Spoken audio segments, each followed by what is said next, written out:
Okay, hello everybody. Oh, I love this chart. It's great. Very good. All right.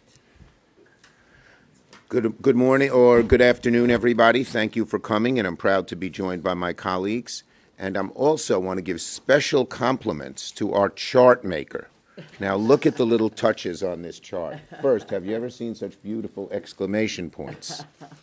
And second, exposing ripped. Who did the chart? Oh, nice. So special compliments to our chart makers wherever they are. Okay. Anyway, it's true. I'm not joking. I'm very serious about how great the chart is. Okay, thanks for I am very serious. Yes. Yes. I want to thank my colleagues are no joking matter either. And they are great colleagues. It's Senators Murray and Smith and Stabenow and Kelly and Warnock.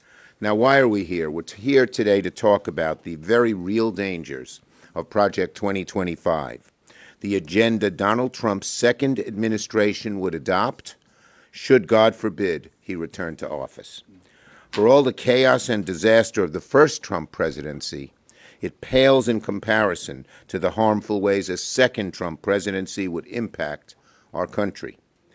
Project 2025 is the Trump agenda. Make no mistake about it. People within his inner circle wrote it. Over 200 former officials of the Trump presidency were part of the project, and they wrote it as the blueprint for him. Many of these individuals could very well rejoin a second Trump administration and be in charge of implementing policy. Project 2025 would be their how-to manual. And what are the Republicans hiding in Project 2025? An American nightmare. The most conservative, unhinged, and extreme agenda we've seen in modern times. Trump's first term in office wouldn't hold a candle to the ideas of Project 2025. Today, my colleagues and I want to talk in depth about some of the absolute worst of the Project 2025 policies. So let me hit on some of the most destructive things. And it's on this chart.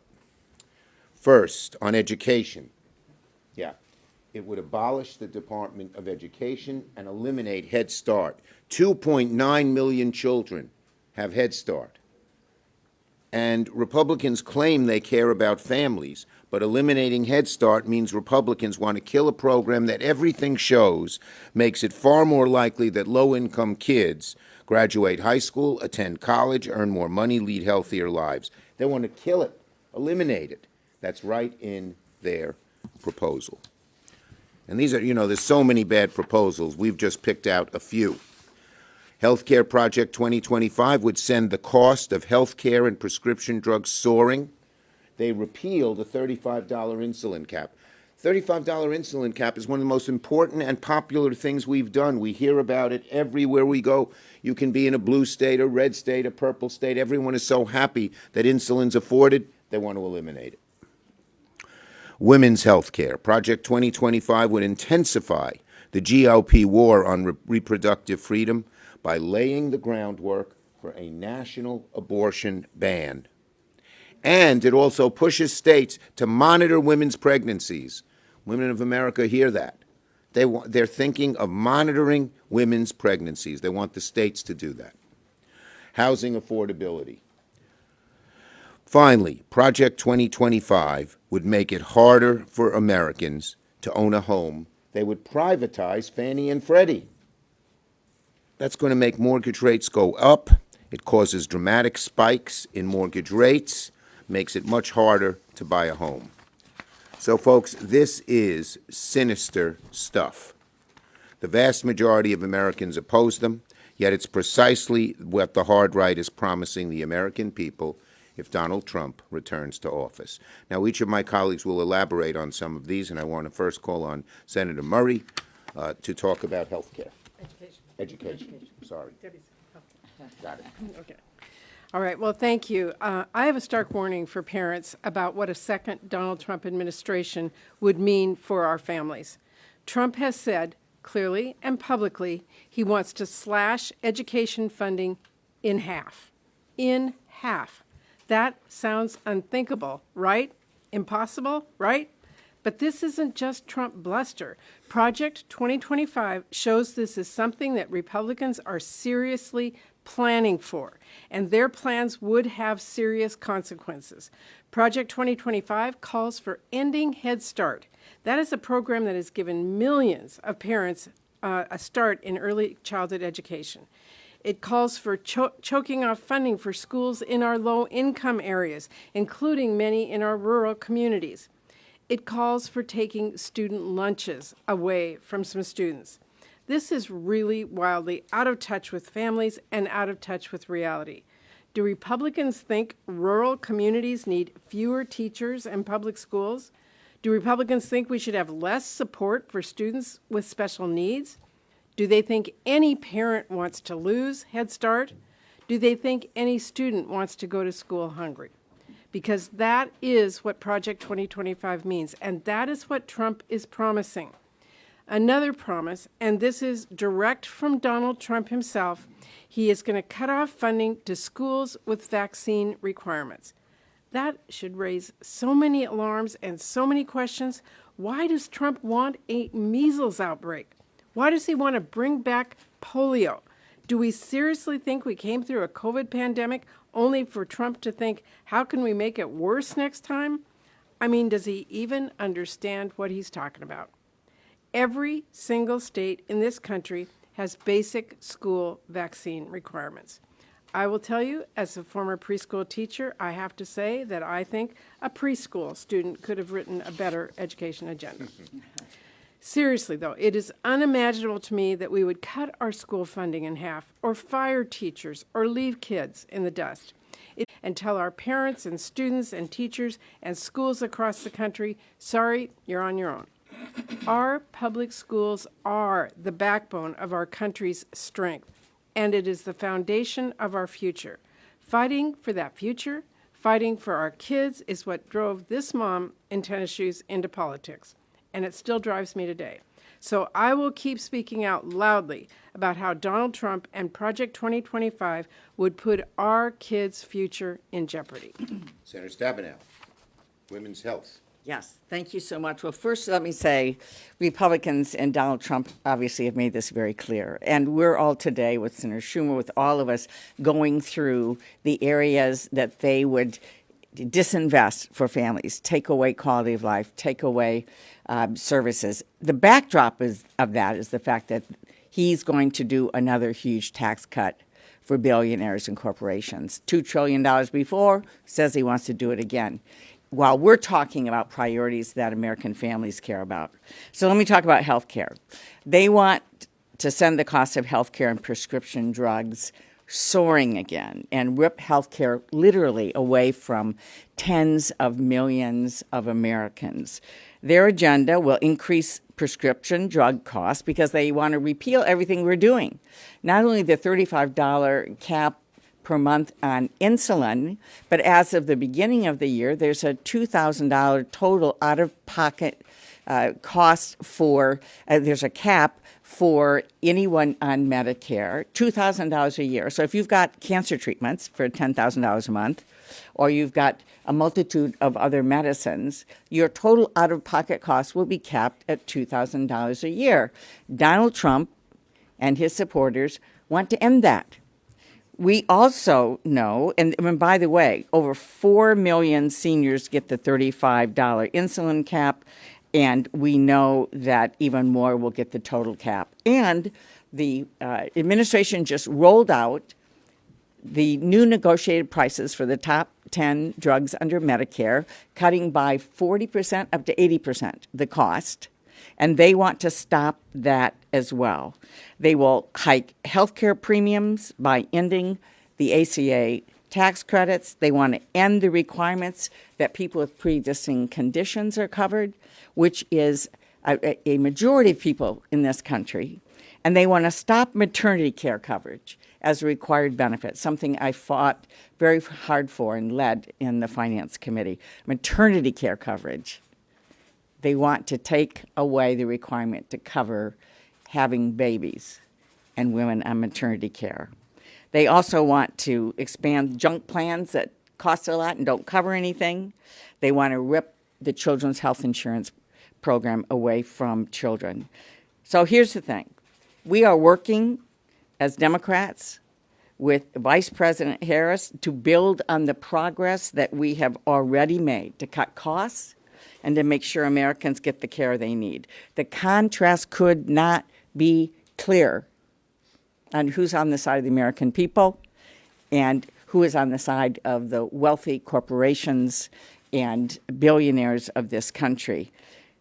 On behalf of people in Michigan, I can tell you, we don't want to go back. Thank you. Senator Smith on women's health. Well, thank you. Good afternoon, everyone.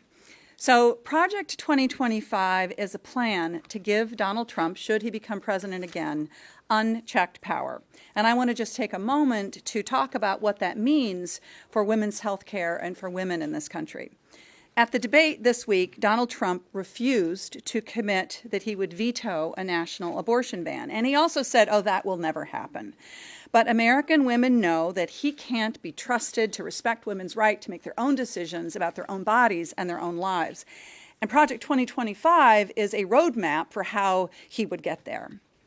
We know that Donald Trump is directly responsible for taking away reproductive freedom and for the Trump abortion bans that now impact the lives of 1 in 3 women of childbearing age in this country. So let's take a look at what Project 2025 has to say about this issue, which is so important. And remember, this 900-plus page plan was written by Trump's former staff and his advisors and the people that are likely to be staffing and having positions of authority in the Department of Human Services and other important federal departments when it comes to women's health. Project 2025 describes a future where the government is firmly in control of women's bodies and women's lives. It calls for every abortion, miscarriage, stillbirth, and pregnancy loss from medical treatments such as chemo to be reported to the federal government.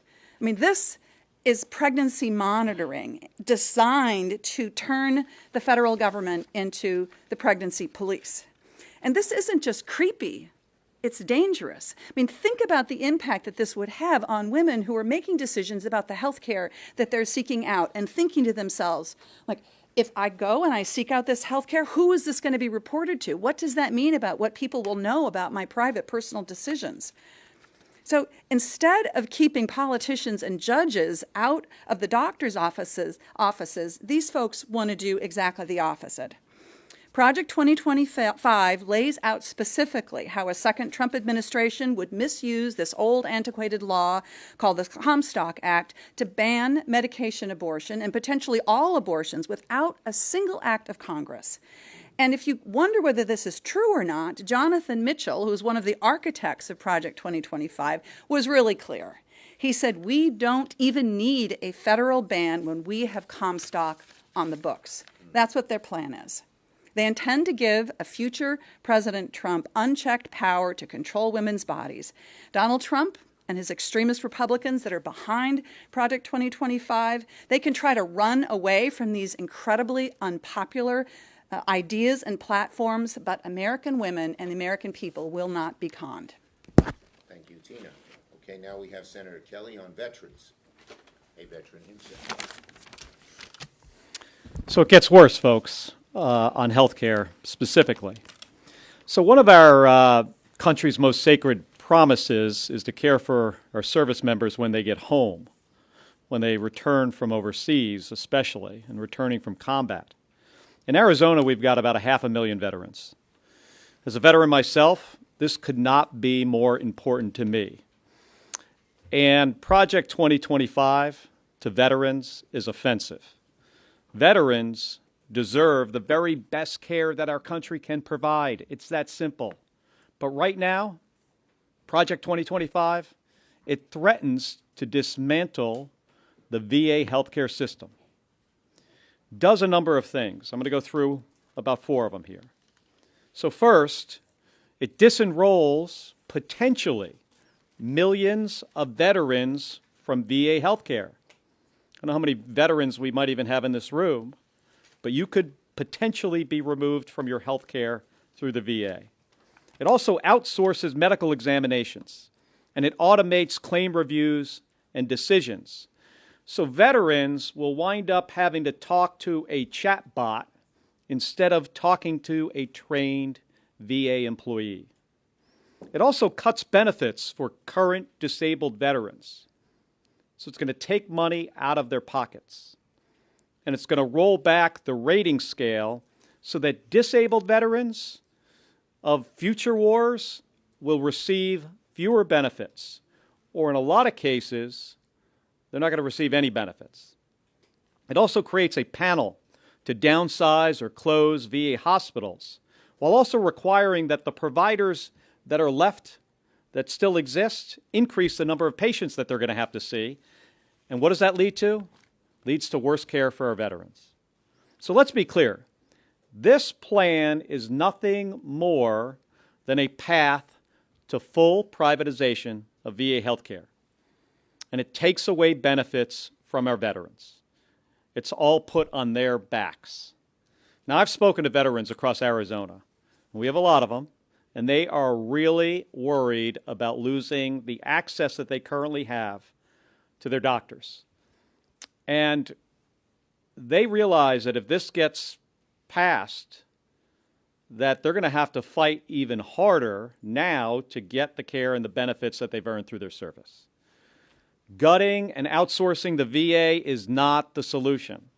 We need to focus on real reforms that improve care, reduce wait times, and make sure veterans can access the benefits that they deserve without sacrificing the system that they depend on. In Project 2025, it's very clear to me that this is offensive to veterans. Thank you. Finally, Senator Warnock on housing. Project 2025 is bad news for America. And virtually no one is left unscathed. As my colleagues have already demonstrated, from veterans to preschoolers to women, no one is left unscathed by this. There's a reason why Donald Trump is running from Project 2025. He knows it's bad news. The fact that they're running away from it tells you everything you need to know. Who in the world wants to get rid of Head Start? I know that Senator Stabenow talked about education, but Head Start works. I know it because I've seen it in the communities where I've served for decades as a pastor, and I know it because I'm a Head Start alum. I know the difference that this program makes for poor children and their access to education, the ways in which it stirs that early intellectual curiosity and imagination and puts you on a path towards a prosperous and productive life. Who wants to come after the $35 cap on insulin? So on a whole range of issues, this is bad news. But in every corner of Georgia, one of the top issues that I hear about is the housing affordability and availability crisis. According to the National Low-Income Housing Coalition in Georgia, there's an estimated statewide shortage of 200,000 rental homes that are affordable and available for low-income renters, shortage of 200,000. And industry research has found that from 2023 to 2024, Georgia lost 7.5% of its housing inventory and one of the biggest decreases in the nation. I sit on the Banking, Housing, and Urban Affairs Committee, and this crisis is something that we've been working on for quite some time. We've tried to address this crisis, to lower housing costs on working people, to help first-time American buyers purchase a home of their own, and strengthen transparency in our rental and housing markets to help regular people put a roof over their heads. Housing is dignity. Housing is security. Housing is safety. So let's be clear. Project 2025, which was written by former President Trump's friends and allies, would not just kill these efforts to make it easier for Americans to obtain their piece of the American dream through home ownership or to find safe, affordable housing. Washington Republicans' Project 2025 would increase housing costs on working families, and undermine the work necessary to expand access to affordable rental, and home ownership opportunities across the country. Let me list just a few specific examples. Project 2025 calls for privatizing Fannie Mae and Freddie Mae and limiting Americans' access to federal mortgage programs. Who does that serve? This would spike mortgage prices and undermine access to the fixed rate 30-year mortgage so many Americans have used to afford their homes and build generational wealth. These moves would make it more expensive and much harder for Americans to purchase and to own their own home. Project 2025 would prohibit the federal housing investments we're fighting for right now that would expand the housing supply and thereby lowering housing costs. Everyone who's looked at this knows that one of the things we've got to do is address supply. Project 2025 would prevent the Department of Housing and Urban Development, HUD, from protecting homeowners from housing discrimination, including discrimination in property appraisals.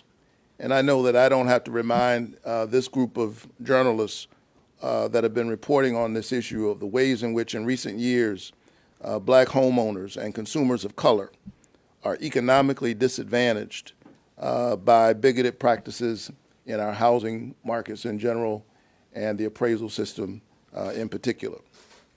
Project 2025 would eliminate the National Flood Insurance Program and other initiatives and protections that help lower utility costs and protect houses from extreme weather events, just as we're seeing more of these natural disasters putting people's homes in jeopardy. As a coastal Georgia native, I can tell you that this would put countless homes down in Savannah, Georgia, and other coastal areas at risk, and it would increase costs for families who have to repair and rebuild after extreme weather events, which we are seeing more and more. This is all just the tip of the spear. But the bottom line is this: we're trying to make housing more affordable for more Americans and make it easier for Americans to find or purchase a home, while Project 2025 would raise your housing costs. Project 2025 is bad news for housing, bad news for veterans, bad news for Head Start, bad news for seniors who are trying to afford prescription drugs. Almost no one is left unscathed. We need a president who will center the people. Thank you. Thank my colleagues for those great presentations. Now, you know, we faced a very hard job because we're trying to find the 10 worst things in 2025, and it's a severe competition in Project 2025.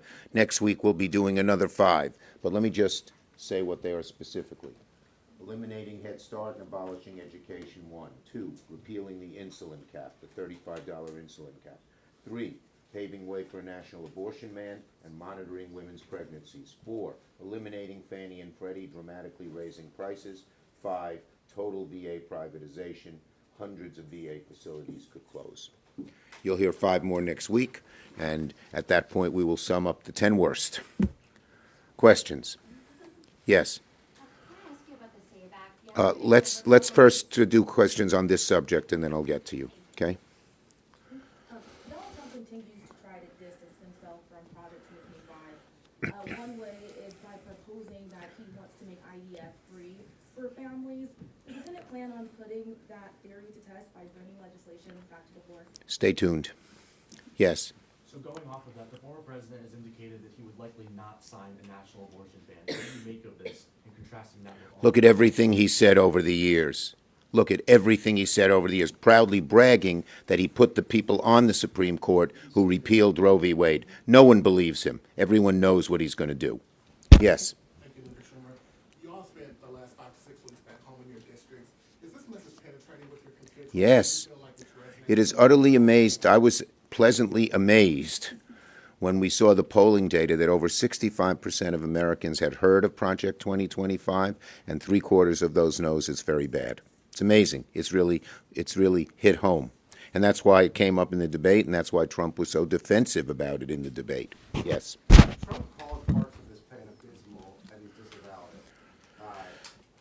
focus on his Agenda 47, which is what he put on his website as his actual plans instead of. Because this is this is what Trump will do. These are his supporters. They spent months together figuring out what to do. We know that Donald Trump will just say something on a dime because he's under pressure. Everyone knows this is his plan, not what he's trying to run on right now because he knows what he wants to do is so unpopular. Yes, in the back. Is this resonating in the Montana Senate race at all? And is there a need for a change of strategy there, given the polling that Look, John Tester's going to win that race. Everyone knows he represents Montana very well. This is resonating in every part of the country. Last one. The document says hits DEI pretty hard, and in the Treasury Department specifically, it says that their plan is to haul in every Treasury official that has. And I was wondering if there is a need for, if you're looking at federal protection. Well, we're going to have 5 more of the 10 worst next week. Okay? Now you get the last question on a off topic. yesterday, a group of Republicans stood where you all are standing and said basically if Democrats don't pass the SAVE Act, they will be held to pay, especially when it comes to January 6th. Again, we know what happened a few years ago. So my question to you is, will you put it on the floor even as a standalone? And if not, what are your concerns with it? Let me just say, we're not going to get into detailed negotiations. As we've said before, we need a bipartisan bill where everyone comes together and figures out what to do. As you've seen, the chaos in the House, because Speaker Johnson is trying to do this in a partisan way, guided by the far right, he's not getting anywhere. Thank you, everybody.